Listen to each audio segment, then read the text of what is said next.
Hello friends, this video on equilibrium part 11 is brought to you by examfear.com. No more fear from exam.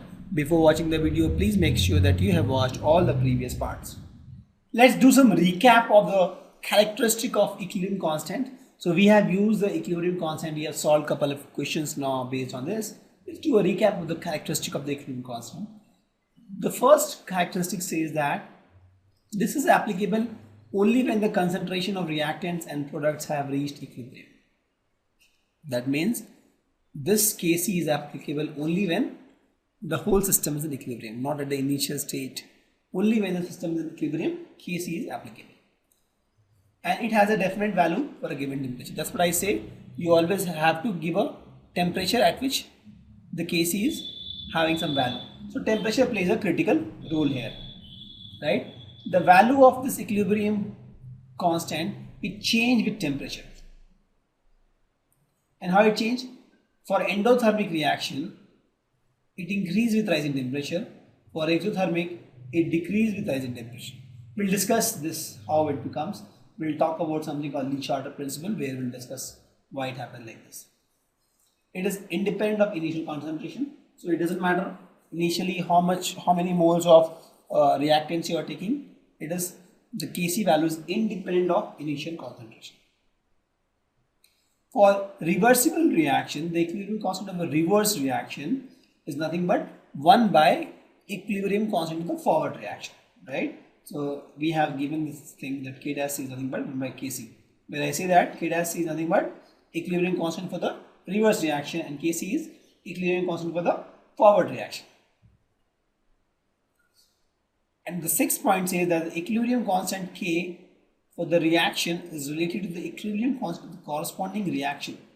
So that means I told if you want to define the equilibrium constant, you have to give the reaction also, because for the same reaction, for example, like C plus O2 is CO2.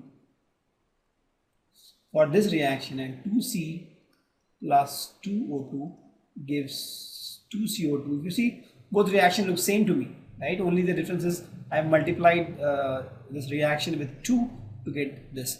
But for both these reactions, the Kc value will change. So to give a particular Kc value for a given system, I have to give the reaction plus temperature both. And the equilibrium constant is independent of catalyst. You add catalyst, the equilibrium constant won't change. The speed of reaction will change. Maybe if you don't add catalyst, if it takes, let's suppose, 10 hours to reach equilibrium, with catalyst it may reach equilibrium in 1 hour. You never know. So catalyst will increase the rate of reactions, but it will not impact the Kc value, because it increase or decrease the rate of reaction for both forward and backward reaction. It has different units in different reaction. We'll talk more about this. We have seen that in numericals also, sometimes the Kc doesn't have unit, sometimes the Kc has moles per liter unit, sometimes mole per liter square, sometimes mole per liter to the minus 1. So it has different units. There is no specific unit for this equilibrium constant. When addition of two equilibrium leads to another equilibrium, then the equilibrium product of their equilibrium constant gives the equilibrium constant of the result. We'll take this in the next few slides, when we'll say that there are two reaction 1, so reaction 1 and reaction 2, and for this I have Kc1 and Kc2 are my equilibrium constant, and if you add these, my net Kc will be nothing but Kc1 into Kc2. We'll take this in the next two slides, where we'll explain this. So they told that we'll take this units of equilibrium constant. The unit of equilibrium constant is not same always. So if the number of moles of the product is same as the number of moles of the reactant, there is no unit for K. You see in this case, if you see, K will not have any unit. But if the number of moles of product is not equal to the number of moles of reactant, then K will have the unit depending on the change in number of moles. And if you want to find a general formula, the unit of Kc will be moles per liter to the power delta N. And unit of Kp will be bar to the power delta N. So if delta N is 0, there is no unit because this becomes 0. If delta 1 is N, this becomes moles per liter. If delta N is minus 1, this becomes moles per liter to the power minus 1. So this is the unit general formula for Kc and Kp, because Kp is in bar, so it's bar to the power delta n, and Kc is in terms of concentration, that is similarity, moles per liter, so moles per liter to the power delta. So for example, in this case, my delta n is what? 2 minus 4 is minus 2. So in this case, my Kc unit will be mole per liter to the power minus 2, and Kp unit will be bar to the power minus 2. Correct? Let's talk about the addition of equilibrium, which I told.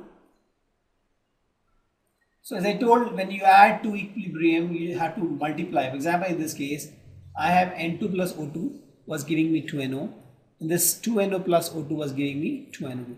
If I add these two equations, if I add K1 and K2, what you get is N2 plus 2O2, right? This 2NO2 and cancel gives NO2. Correct? So in this case, if you see, K1 into K3 will become K2. So you are adding these two to get this, and logically also it is correct. If you see, K1 is what? K1 is what? NO square by N2 and O2, and K2 is what? NO2 square by O2 and NO square, right? So you multiply K1 K2, what you will get? Let me show you.